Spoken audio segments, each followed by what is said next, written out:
दोस्तों नमस्कार, बहुत स्वागत है आपका चौकस भारत में। मैं आपका दोस्त ब्रजेंद्र।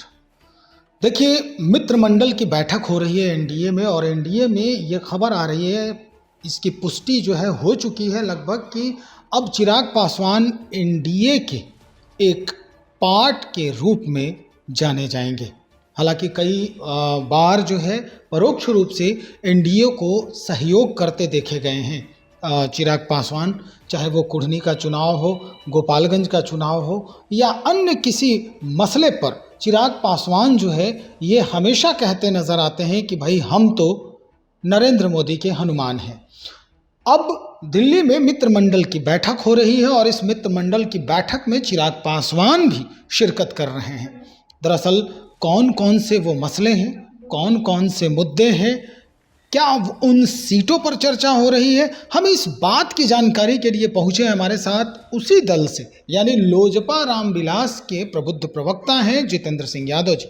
इन्हीं से हम बातचीत करते हैं कि अभी तक का अपडेट आप लोगों के पास क्या कुछ आया है दिल्ली से। देखिए, सबसे पहले तो मैं आपको बता दूं कि हमारे नेता चिराग पासवान जी स्वतंत्र रूप से सभी चीज़ों से आज हम लोग एनडीए का पार्ट हो गए हैं और एनडीए के साथ हम लोग हो गए। और आने वाले समय में हमारे नेता चिराग पासवान जी ने पहले भी कहा कि नरेंद्र मोदी जी के नेतृत्व में जो 24 में जो चुनाव होगी उसमें हम लोग बिहार में 40 से 40 सीट जीतने का काम करेंगे। इसलिए कि हमारे नेता चिराग पासवान जी पूरे मेहनत के साथ उन्होंने पूरे 40 सीटों पर ऐसा तैयारी किया है और ऐसी व्यवस्था है कि जिसमें हम लोग बहुत टेंशन और दिक्कत नहीं। इसलिए कि विकास इस तरह से नरेंद्र मोदी जी के नेतृत्व में हुआ है देश में, उसमें जनता से किसी चीज़ को छुपा हुआ नहीं। हमारे नेता रात दिन खुद मेहनत करते हैं और उस साथ मेहनत का फल है कि आज हम लोग एनडीए का सहयोगी बने हुए और एनडीए के साथ हैं। सीटों पर बात हो रही थी, 6 सीट ये कहा जा रहा था कि भाई हमारा सिटिंग सीट है और वो हम लेंगे। एक सीट के लिए जद्दोजहद चाचा और भतीजा के बीच में भारतीय जनता पार्टी एक पुल का काम करते नजर आ रही है।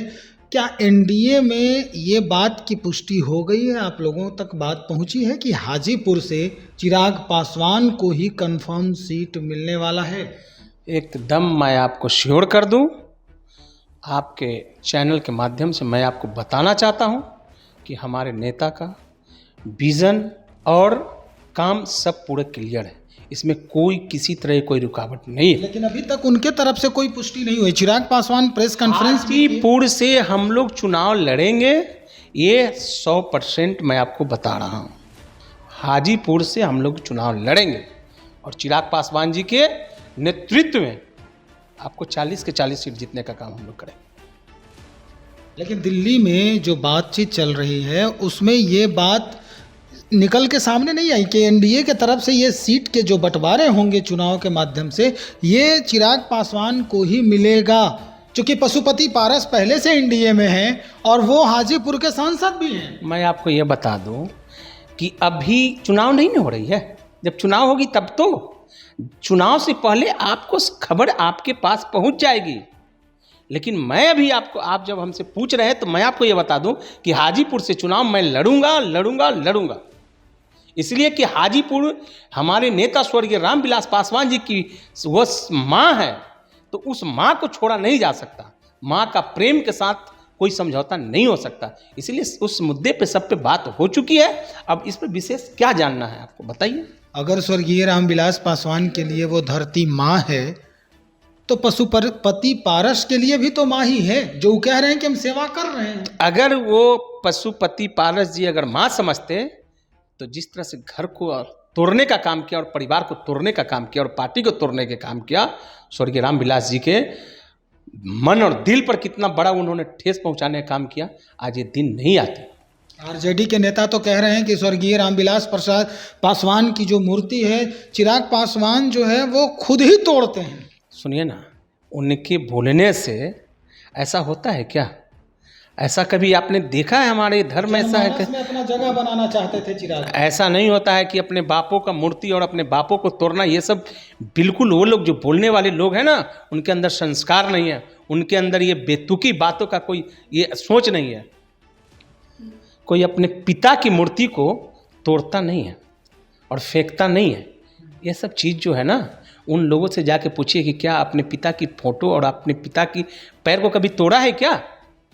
हमारे नेता चिराग पासवान जी बहुत संस्कारी है और वैसे पिता के ये पुत्र हैं जो समाज को बताना नहीं पड़ता, समाज में वैसे काम करके उन्होंने गए जो कि उनके कामों को लोग सराहना करते हैं। बात तो यहाँ तक हो गई थी, आरजेडी के लोग ये कह रहे हैं कि जब उनको पता था कि भाई ये प्राइवेट जो सरकारी बंगला मिला है, कुछ ही दिन के मेहमान हैं यहाँ हम, कोई ज़रूरी नहीं कि अगली बार फिर से जीत के आएंगे, तो आखिरी वक्त में यहाँ अपने पिता की मूर्ति स्थापित करने की ज़रूरत क्यों आ गई? क्यों किए ऐसा जानबूझ के कि तोड़ेंगे, लास्ट में फेंकेंगे और हम जनता के दिलों में बैठे? पहले आप ये समझ लीजिए, जब आप कोई घर बनाते हैं ना, जब प्रेम की कोई जब घर बनती है तो उस घर में हर तरह के आप सुख सुविधा स्थापित करते हैं। तो वो घर हमारे नेता चिराग पासवान जी के जन्म के 6-7 साल के बाद के ही वो कहानी है। तो उतने दिन से वो घर था, तो उस घर में, जिस घर में वो पलाए पोसाए बड़ा हुए, तो निश्चित रूप से जिस नेता स्वर्गीय रामविलास पासवान जी जहाँ रहते थे उनकी तो मूर्ति लगाना कोई ये नहीं था कि जान करके लगाया गया, ऐसा कुछ नहीं था। इसलिए कि उस समय ये था कि हमारे नेता मतलब जो स्वर्गीय रामविलास पासवान जी हैं और उनके पुत्र चिराग पासवान जी हैं, वह सांसद अभी हैं ना, तो ऐसी कोई बात नहीं है कि मूर्ति लगा दिया गया कि हमको तोड़ना पड़ेगा, ये सब कोई बात नहीं है। ये वैसे लोग अभी बोल रहे हैं जिनके पास ये ज्ञान ही नहीं है। जब मेरी घर है, सरकार के द्वारा ही दिया गया घर है, तो क्यों मैं उस घर में स्थापित नहीं कर सकता हूँ क्या? इसीलिए ये सब बातों का कोई ज़रूरत नहीं है अभी, और नहीं इस बात का कोई किसी तरह के लोग बोलते हैं उनके बातों का हम लोग कोई चीज़ ये वैल्यू नहीं करते। चलिए अब थोड़ा सा राजनीतिक मसले पर आ जाएं, चूँकि माहौल 2024 का ही है जिसके लिए ये ताना बाना बुना जा रहा है। अगर चिराग पासवान यहाँ से लड़ते हैं हाजीपुर से, चाचा भी पहले से एनडीए में हैं, क्या लग रहा है आपको, चाचा एनडीए छोड़ देंगे? कुछ इस तरह की सूचना मिली आपको? देखिए, ये चाचा का प्रॉब्लम है। चाचा ना समझेंगे कि वो क्या करेंगे। चाचा के मन की बात हम आपको कैसे बता दें? वो समझेंगे कि वो कहाँ से लड़ेंगे, कहाँ जाएंगे, नहीं जाएंगे, उनसे हम लोग को कोई मतलब नहीं है, नहीं उनके कामों से हम लोग के मतलब है। मतलब इस चीज़ से है कि स्वर्गीय रामविलास पासवान जी का बहुत कुछ ऐसा सपना है जिसको पूरा करने के लिए हमारे नेता चिराग पासवान जी रात दिन मेहनत करते हैं और उस अधूरे सपना को पूरा करना उनका कर्तव्य बनता है। खबर ये भी आ रही है जितेंद्र जी की कई सांसद चाचा के जो हैं वो अब चिराग जी के खेमे को देख रहे हैं, इसमें कहाँ किसी भी सांसद को मेरे यहाँ कोई एंट्री नहीं है। आप साफ शब्द में, जो मेरे पार्टी को तोड़ने का काम किया उस सांसद को यहाँ मेरे पार्टी में कोई जगह नहीं है। व्यक्तिगत मिलना एक अलग चीज़ है, लेकिन राजनीतिक तौर पर से एकदम ये निश्चित आप समझ लीजिए कि वैसे लोग कभी मेरे पार्टी में नहीं आ सकते जो हमारे पार्टी और हमारे घर और हमारे दिल को तोड़ने का काम किया। वैसे लोगों का कोई जगह नहीं है और नहीं कोई स्थान है। दिल का तोड़ने का काम कौन सांसद लोग थोड़े ना किया है। अरे भैया, तो अगर वो साथ नहीं देते तो क्या इस तरह का जो घटना होता थोड़ी है, ये घटना नहीं ना घटती। पारस बाबू जितना बड़ा जो कदम उठा है तो उन लोगों के ही सहयोग से उठा। तो आज हमारे नेता को क्या क्या देखना पड़ा ये 2 साल 2.5 साल के अंदर, आप समझ सकते हैं।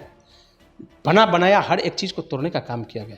इसीलिए तो हो सकता है ना कि उसी के वजह से आज चिराग पासवान हैं। देखिए, चिराग पासवान जी वो चिराग है ना जिस चिराग को स्वर्गीय रामविलास पासवान ने पैदा किया।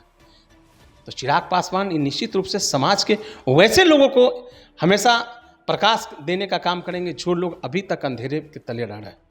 तो निश्चित रूप से चिराग पासवान जी देश दुनिया के लिए एक अलग सा चिराग है और वो निश्चित रूप से आपको पता चलेगा आने वाला समय में। चलिए, शाम तक में क्या कुछ अपडेट होने वाला है, ये खबर तो आपको मिल ही रही होगी दिल्ली से, जो भी है आप एकदम संक्षेप में बताइए। कोई खबर नहीं है। हम लोग एनडीए के पार्ट हैं। हम लोग अब एनडीए के साथ मिलकर के आगे जो 24 का जो राजनीतिक जो चुनाव होना है उसमें हम लोग 40 के 40 सीट जीतने का काम करेंगे। और हमारे नेता चिराग पासवान जी ने पहले ही कह दिया है कि हम नरेंद्र मोदी जी का हनुमान है और हनुमान बन के रहेंगे, और आने वाला समय में हम लोग आपको रिजल्ट बताएंगे कि 40 के 40 सीट हम लोग जीतेंगे। चलिए, बहुत शुक्रिया जानकारी देने के लिए। तो हमारे साथ जितेंद्र सिंह यादव जी लोजपा रामविलास के प्रबुद्ध प्रवक्ता हैं। स्पष्ट कर दिया है इन्होंने कि चिराग पासवान चाहे जो कुछ भी हो जाए हाजीपुर से ताल ठोकेंगे ही ठोकेंगे। मित्रमंडल की बैठक हो रही है, कई मसलों पर भारतीय जनता पार्टी ने मुहर लगा भी दिया है, लेकिन अभी भी अस्पष्ट जो खबर है वो बनी हुई है, क्योंकि चिराग पासवान ने स्पष्टतः ये पुष्टि नहीं की है कि टिकटों का जो बंटवारा है, सीटों का जो बंटवारा है, वो कहाँ कहाँ कैसे कैसे मिला है। खबर जैसे ही मिलती है दिल्ली से हम आपको बताने का प्रयास करेंगे। तब तक बने रहे हमारे साथ। बहुत शुक्रिया आपका।